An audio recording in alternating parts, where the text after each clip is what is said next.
So குழம்பு ready ஆயிடுச்சு. இப்போ அடுத்து தேங்காய் ஊற்ற போகிறாங்க. தேங்காய் ஊற்றினாலும் குழம்பு ரெடி. இதுவே ஏற்கனவே அப்புறம் நல்லா சிவப்பாக வந்துருக்கு பாருங்க. இந்த எல்லா காயும் போட்டு மிக்ஸ் பண்ணதில் இப்போ அடுத்து தேங்காய் ஊற்ற போகிறாங்க. ஆன் பண்ணுங்க.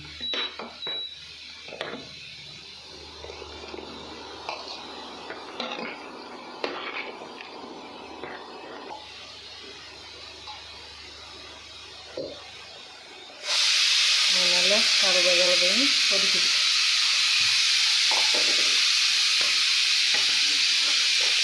தண்ணி ஊற்றிக்கலாம். இருந்தால் தேவையான அளவு தண்ணி ஊற்றி நம்ம ஆல்ட்ரேட் பண்ணிக்கலாம்.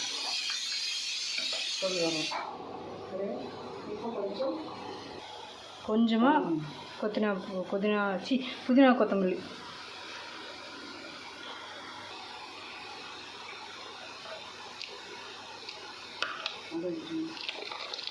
ரெடி. சாதம் இப்போ ரெடி ஆகிடுச்சு. இப்போ எடுத்தாச்சு. அது நல்ல தம்புல கொதிக்குது. சூப்பராக இருக்குது. சாதம் ரெடி ஆகிடுச்சு. மட்டன் குழம்பு ரெடி.